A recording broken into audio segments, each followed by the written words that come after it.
তো তিনভাবে ভগবানকে আপনি গ্রহণ করতে পারেন। দেখবেন বানর হনুমানের বাচ্চাটা মাকে বুকে জড়িয়ে ধরে, মা ধরে না।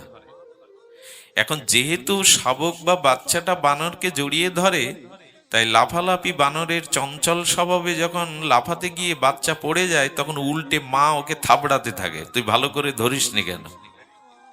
এবং বানর ওকে উল্টে থাবড়ায়, তুই ভালো করে কেন ধরিসনি। তো কিছু মানুষ আছে যে ভগবানকে ধরে, ভজন সাধন দিয়ে ভগবান তোমাকে চাই, ভগবানের ভজন করে, তোমার চরণে আমি সঁপে দিলাম, নিজে ধরে। যারা নিজে ধরে তাদের বানরের বাচ্চার মতো পড়ে যাওয়ার সম্ভাবনা থাকে। ভগবানকে ধরলেন, কামনা পূর্ণ হলো না, ইচ্ছা পূর্ণ হলো না, বিপদ এলো, ছেড়ে দিলেন। আর একটা আছে বিড়ালি যখন বিড়ালির বাচ্চাটাকে ধরে, তখন বিড়ালের বাচ্চা বিড়ালিকে ধরে না, বিড়ালির মা বিড়ালিকে ঘাড় মোটকে ধরে, ও পড়ে তো। আচ্ছা, কোনো মেলায় গেছেন, ছেলে বাবার হাত ধরেছে, ও ছেড়ে দেওয়ার সম্ভাবনা থাকে, কিন্তু বাবা যদি ছেলের হাত ধরে ছাড়বে না। নিয়ম হলো ভগবানের কাছে কাতর হয়ে চোখের জলে প্রার্থনা করুন যে আমি ধরি বারবার, কিন্তু আমি ছেড়ে দেই, তুমি কৃপা করে ধরো না এবার আমাকে। বিড়ালি যখন বাচ্চাটাকে ধরে ও ছাড়ে না, ঘাড় মোটকে নিয়ে যায়, কত জায়গায় স্থান পরিবর্তন করে, মুখ থেকে পড়ে যায় না। আপনি ভগবানকে বলুন, প্রভু আমি বারবার ধরতে চেষ্টা করি, কিন্তু বারবার ওই বানরের মতো ছেড়ে দেই, তুমি ধরো এবার হাতটা। আরেকটি আছে যেটি আমাদের বিষয়, দেখবেন কচ্ছপ কি করে জানেন? কচ্ছপের একটা নিয়ম হলো, ও ডিমগুলো কোনো নদীর তীরে বা খাল বিলের তীরে ওই ডিমগুলো পেড়ে ও নদীতে নেমে যায়, খাল বিলে নেমে যায়। ওইখানে কিন্তু বিনা তাপে ডিমগুলো থেকে কচ্ছপের শাবক হয়। কি করে জানেন? ও নদীতে নেবে, খালে নেবে, মন প্রাণ দিয়ে ও ধ্যান করতে থাকে ডিমগুলোর, এবং ওই মনের তাপ বা ধ্যানের দ্বারা বাচ্চাগুলো তাপ পেয়ে প্রকাশিত হয়। আমাদের এই নীতিটা গ্রহণ করা উচিত। আমরা আছি তো সংসারে, আছি কোথায়? সংসারে। কিন্তু মনরূপ ডিমকে চিন্তারূপ, ভগবানের চিন্তারূপ তাপ দিতে থাকুন। ভাবা যায় কচ্ছপ আছে নদীতে, খালে, ওখান থেকে চিন্তা করছে ডিমগুলোর, ওই তাপে ডিমগুলো প্রকাশ হয়ে যায়। এটা বিজ্ঞান সমীক্ষায় বলছে, মন গড়া কোনো কল্পিত কথা না। ওইভাবেই কচ্ছপের ডিম থেকে শাবক প্রকাশ হয়।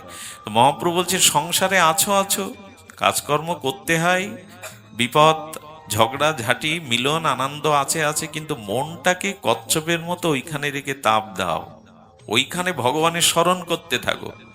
মনেরও স্মরণ প্রাণ, মনে যদি ভগবানের চিন্তা না হয়, তা আপনি মরা, জীবনতেই মরা। মরে তো আছি, সব মরে আছি আমরা, শুধু নেই নেই চিন্তা ভাবনা, মৃত্যু ভয়, রোগের ভয়, রাজ ভয়, সব কিছু ভয়ে জড়সড় হয়ে আছি।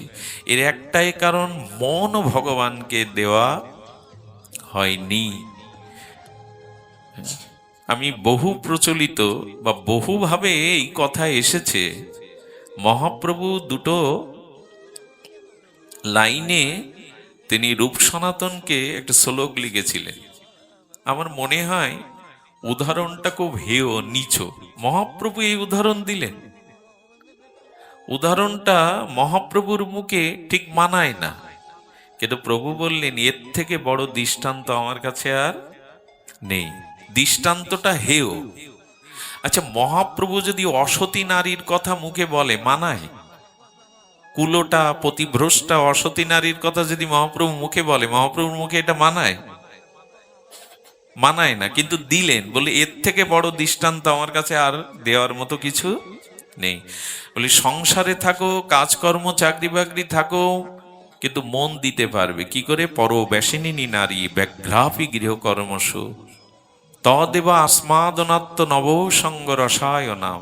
আহা, এটা দবির খার সাকর মল্লিক, পরবর্তীতে যারা রূপ সনাতন রূপে জগতে বিদিত, সেই রূপ সনাতনকে তাদের পূর্বে প্রভু যখন তারা কর্মের মধ্যে বিষয়ের মধ্যে ছিলেন, তখনই প্রভু পত্র লিখেছিলেন।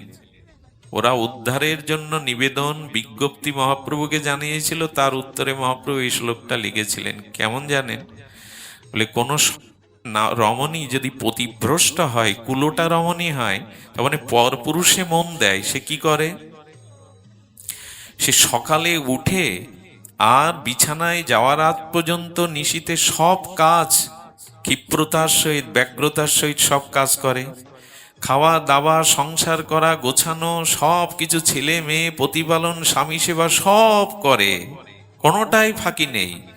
কিন্তু মনে মনে প্রতিক্ষণে সেই উপপতি পরপুরুষের চিন্তায় মগ্ন হয়। মনে মনে নব নব রসে, নব নব ভাবে সে পরপুরুষের রসে মিলিত হয়। আছে একজনের সংসারে, কাজ করছে, স্বামী সংসার দেখভাল করছে, কিন্তু পতিভ্রষ্টা কুলোটা রমণী যেমন ওই পরপুরুষের সাথে নূতন নূতন রসভাবনায় মিলিত হয়, এটা যদি কুলোটা অসতী নারী পারে, তুমি পারো না সংসারে দেখে পরমপতি ভগবানে মনটা দিতে, তার নাম রূপ চিন্তা করতে? এর থেকে দৃষ্টান্তর মহাপ্রভুর কাছে ছিল না বলেই এই দৃষ্টান্ত দিয়েছেন। সংসারে থাকো, ক্ষতি নাই তো, এই ওই কচ্ছপের মতো খালে বিলে থাকো, ওই ডিমের দিকে মনের মননশীলতা দিয়ে তাপ দাও, ওরা ফুটে যাবে। তুমি এখানে বসে এই বৃন্দাবনের চিন্তা, রাধাকুণ্ডের চিন্তা, নিকুঞ্জবনের চিন্তা করো, সেটা বরঞ্চ ব্রজ একদিন তোমায় কৃপা করবে। কিন্তু বৃন্দাবনে গিয়ে যদি বাড়ির চিন্তা আর বইয়ের চিন্তা 10 বার করো, তুমি বৃন্দাবনে যাওনি। মনেই ভজন সাধন। এই জন্য ঠাকুর মশায়ের মহাবাণী কি বলেছেন? যদি হয় চিত্ত শুদ্ধি, তবে হয় প্রেম ভক্তি, তবে যায় হৃদয়ের ব্যথা। এই জন্ম মৃত্যু কর্মফলের ব্যথা সেই দিন যাবে যেদিন তোমার চিত্ত শুদ্ধ হবে, যেদিন তোমার হৃদয়ে প্রেম ভক্তি আসবে। কামনা কাম ক্রোধের বিপরীতে যেদিন প্রেম ভক্তি আসবে, সেই দিন সব ব্যথা যাবে, সব ব্যথা যাবে। এই ব্যথা দূর করার উপায়, এই জন্ম মৃত্যু জরাব্যাধির থেকে মুক্তির উপায় খোঁজ করার নামই হলো ভজন। সেই মনে করে ভজন করুন। 10-12টা কামনা নিয়ে, শত শত কামনা নিয়ে ভগবত ভজন করেন না। আমরা তো কামনা মুক্ত হতে পারি না, চেয়ে বসি। ভগবানের কাছে আসলাম তো সংসারিক চাওয়া পাওয়া আর 10টা চেয়ে বসি, রোগের জন্য, শোকের জন্য, সন্তানের ভবিষ্যতের জন্য, সব সাংসারিক চাওয়া পাওয়া নিয়ে হাজির হয় ভগবানের দুয়ারে। ভজন করি যেটুকু, চাওয়া পাওয়া তার থেকে বেশি, যে কারণে ভজন পুষ্ট হয় না। ভজনে পুষ্টিতা চাই। ভজন পুষ্টি কেমন জানেন? আচ্ছা, মা সন্তানকে নিয়ম করে আহার আদি করাচ্ছে, কিন্তু সন্তানের ওজনও বাড়ছে না, বরবার কমে যাচ্ছে, এটা সুস্থতার লক্ষণ না অসুস্থতার লক্ষণ? তা আমি দীক্ষা নিয়েছি, হরিনাম করছি, হরিবাসরে যাই, সাধুসঙ্গ করছি, অথচ আমার ভক্তি পুষ্ট হচ্ছে না, ভক্তি বৃদ্ধি পাচ্ছে না, তার মানে আপনি রোগী। ভজন করতে হবে পুষ্ট ভজন। পুষ্ট মানে পুষ্টি তার সহিত। আমরা সব কিছু খাদ্য খাই, তার মূলে কি? শরীরে যেটা পুষ্টিতা পায়। তা ভজনে পুষ্টি ভজন আনতে হবে। পুষ্টিটা কি জানেন? পুষ্টি ভজন হলো আমি যা ভজন করছি তাতে ভগবানের সুখ হচ্ছে তো না, শুধু যন্ত্রের মতো নিয়ম করছি, ফুল দিতে হয়, আরতি দেখাতে হয়, মালা নিয়ে বসতে হয়, শুধু কি নিয়ম পালন করছি না, এর দ্বারা গোবিন্দের সন্তুষ্ট হচ্ছে, গোবিন্দ প্রীত হচ্ছে, রাধারানী আনন্দ পাচ্ছে তো? ভগবানকে সুখ নির্মল আনন্দ দেওয়ার নাম হলো পুষ্টি ভজন। রূপ গোস্বামী শব্দ বলেছে, এটা হলো পুষ্টি ভজন। আমাদের ভজন কি হচ্ছে জানি না। প্রেম ভক্তি যদি বৃদ্ধি না পায় হৃদয়ে, তবে জানবেন ভজন ঠিক ঠিক হচ্ছে না। ভজনে পুষ্টিটা আনতে গেলে আপনাকে ভগবানের সুখের দিকে, তার আনন্দের দিকে দৃষ্টি দিতে হবে। নিজের চাওয়া পাওয়া নিয়ে যদি সেখানে যান, তো এটা হবে না, কোনোদিনই হবে না।